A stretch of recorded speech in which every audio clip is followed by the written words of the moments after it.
ये वाला मोतिया का पौधा आप देख रहे हैं जिसके ऊपर फ्लावरिंग तो है मगर पत्तियों की कमी है। ब्रांचेस पत्तियों से खाली हैं, कुछ ब्रांचेस ड्राई भी हो रही हैं और जो पत्ते हैं वो भी कमज़ोर हैं, कुछ ज़्यादा सरसब्ज नहीं हैं। इसके मुतबादिल दूसरा मोतिया का प्लांट मैंने ग्रो बैग में लगाया हुआ है। इस पौधे की ब्रांचेस आप देख सकते हैं, हरी भरी है, लश ग्रीन है और जो पत्तियां हैं वो भी सरसब्ज हैं और पौधे की हर ब्रांच के ऊपर फ्लावरिंग भी हो रही है। तो आज की वीडियो में मैं आपसे ये शेयर करने वाला हूँ कि इसके पीछे क्या वजह है कि एक बड़े गमले में पौधा सही तरह ग्रो नहीं कर रहा, इसके पीछे क्या वजह है। और दूसरा ये है कि किसी भी प्लांट से ज़्यादा फूल हासिल करने के लिए हमें क्या करना चाहिए। तमाम बातें इस वीडियो में आपसे शेयर करूँगा। उससे पहले छोटी सी रिक्वेस्ट है, चैनल को सब्सक्राइब और इस बेल आइकन पर ज़रूर प्रेस करें ताकि गार्डनिंग रिलेटेड हर वीडियो का नोटिफिकेशन आप तक पहुँचता रहे। तो सबसे पहले बात करते हैं, ये वाला जो पौधा देख रहे हैं इसकी उम्र कम से कम 2.5 से 3 साल है। जबकि गमले की तरफ देखा जाए तो गमला काफ़ी बड़ा है और इस पौधे की हालत को देखा जाए तो डामाडोल है।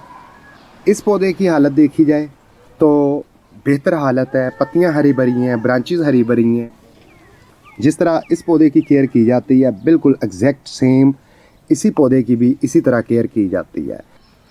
चीज़ें सारी सेम होने के बावजूद एक पौधा हेल्थी है, एक पौधा हेल्थी नहीं है। उसके पीछे हमें जो मेन रीज़न नज़र आती है वो है गमले की। मोतिया का ये प्लांट जो फ्रूट वाली टोकरी में लगा है, इसकी हालत इसलिए कमज़ोर है कि नीचे से इसे सही तरह हवा नहीं मिल पाती या ओवर वाटरिंग की वजह से पानी सही तरह बाहर नहीं आ पाता। जबकि इसके मुतबादिल जो ग्रो बैग है इसमें लगे हुए पौधे की हालत अच्छी है क्योंकि इसमें एयर वेंटिलेशन अच्छा रहता है और पौधे की जड़ें सही डेवलप करती रहती हैं। अगर आप भी चाहते हैं आपके पौधे हरे भरे तरोताज़ा दिखाई दें, पत्तियां बड़ी बड़ी हों, सरसब्ज हों और पौधे फूलों और कलियों से भरे रहें, तो फिर आपने नंबर 1 जो काम करना है वो ये करना है कि जितने भी लॉन्ग टाइम के प्लांट्स हैं आपने इस तरह के ग्रो बैग में लगाने हैं। तो बड़े गमले में किस तरह शिफ्ट करना है, साइज़ क्या होना चाहिए, उस पर बात करते हैं। ऐसा गमला लें जिसकी गहराई है 12 से 14 इंच हो। जैसा कि ये वाला गमला देख रहे हैं इसकी गहराई 15 इंच है या 16 इंच तकरीबन। और जो ऊपर से सरफेस है इस तरह जो गुलाई मिलती है ये भी तकरीबन 15 इंच है। तो ऐसे गमले में मोतिया का पौधा लगाएंगे कम से कम आपको 5-7 साल ना तो गमला तब्दील करने की ज़रूरत रहेगी और पौधा भी अच्छे तरीके से ग्रो करेगा, रूट्स भी सही तरह डेवलप करती रहेंगी और वाटरिंग की सूरत में पानी भी इससे बाहर आ जाएगा और फंगस भी मिट्टी में पैदा नहीं होगी। इस गमले का, इस ग्रो बैग का ये कमाल है। तो इस गमले की कीमत का जायज़ा लिया जाए तो 280 रुपये का इतना बड़ा गमला है जिसका वज़न ज़्यादा से ज़्यादा 100 से 150 या 200 ग्राम होगा। यानी कि हमारी छत के ऊपर इस गमले का बोझ भी नहीं आएगा और पौधा भी हमारा हेल्थी रहेगा। तो इस गमले को हासिल करने के बाद अब बारी आ जाती है, इस पौधे को हमने इस गमले में ट्रांसप्लांट करना है। तो ट्रांसप्लांट करने से पहले हमें जो पहला स्टेप लेना है कि इसके लिए ये मिट्टी नहीं हमने लगानी, नई मिट्टी तैयार करनी है जिसके अंदर तमाम ग़िज़ाई अज्जा भी हों। तो उसके लिए मैं क्या करने वाला हूँ, जैसा कि इस गमले की मिट्टी को मैं दोबारा से तैयार करूँगा मोतिया प्लांट के लिए। इस मिट्टी के साथ हम ऐड करने वाले हैं नंबर 1 पे कोडंग की कंपोस्ट। इससे एक तो मिट्टी नरम रहेगी और दूसरे नंबर पर कम से कम 1 साल तक मिट्टी ज़रख़ेज़ रहेगी। कम खादों के बावजूद हमारा पौधा नॉन स्टॉप ग्रो करता रहेगा। फिर इसके साथ हम फंगस के ख़ात्मे के लिए, कीड़ों के ख़ात्मे के लिए और पोटाशियम न्यूट्रेंट की कमी को पूरा करने के लिए लकड़ियों की राख तकरीबन ½ kg डालने वाले हैं। फिर इसके साथ तीसरे नंबर पे ये चीज़ डालने वाले हैं, मीठा सोडा डालने वाले हैं तकरीबन 1 चम्मच। तो मीठा सोडा डालने का क्या फ़ायदा होगा, मिट्टी के अंदर जो तज़ाबियत होगी वो कम होगी, हमारे पौधे की रूट्स नॉन स्टॉप डेवलप करना शुरू हो जाएंगी। अब इन चारों चीज़ों को मैं मिक्स करने वाला हूँ, मिक्स करके अपने गमले में डालता हूँ। जैसा कि मैं मिट्टी तैयार करके गमले के अंदर 30% मिट्टी डाल चुका हूँ।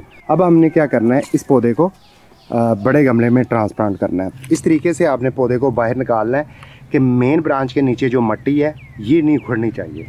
बाकी साइडों से जितनी भी इजाफी मिट्टी उतार सकते हैं ये उतार दें।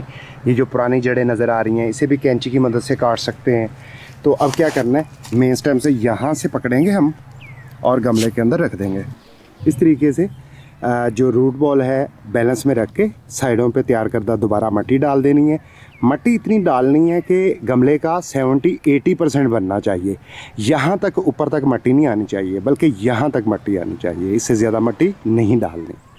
आगे हमने क्या करना है, ये जो मेन स्टैम्प है इसके साथ मट्टी का एक बंद सा बांधना है ताकि पानी लगाएं डायरेक्ट जो मेन स्टैम्प तक ना पहुँचे, बल्कि मट्टी से होता हुआ जड़ों तक पहुँचे।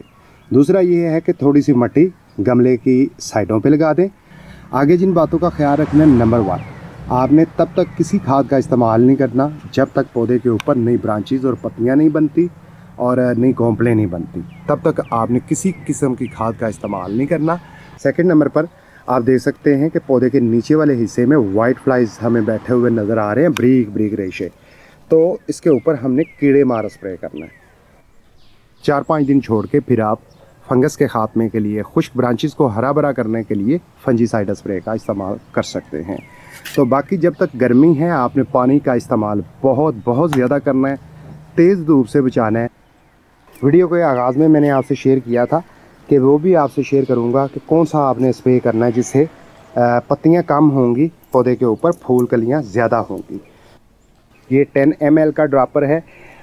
इसके अंदर एक ऐसी दवा है या एक ऐसा स्प्रे है जो आपके फलों, फूलों, सब्जियों वाले पौधों पर फूलों की लाइन लगाने वाला स्प्रे है।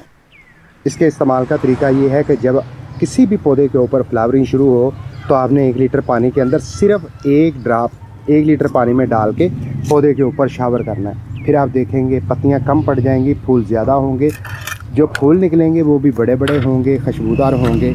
चाहे पौधे फलों वाले हैं, सब्जियों वाले हैं, कोई भी प्लांट हो, आप हैरान रह जाएंगे कि ज़िंदगी में आपने किसी पौधे पर इतने फूल नहीं देखे होंगे जितने इस ड्रॉपर को अप्लाई करने के बाद आपके पौधे पर फूल आपको नज़र आएंगे।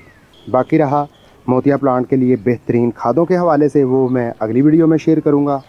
तो आज की वीडियो में आपसे बस यही शेयर करना था कि गमले का किरदार बहुत ज़्यादा अहम होता है। इस गमले की कीमत का जायज़ा लिया जाए और इसके फ़वाइद का जायज़ा लिया जाए तो ये गमले बिल्कुल फ्री हैं। 100 रुपये से 280 रुपये में तमाम साइज़ के गमले दस्तयाब होते हैं। जब चाहें आप हासिल कर सकते हैं। डिस्क्रिप्शन में और कमेंट बॉक्स में लिंक दस्तयाब है।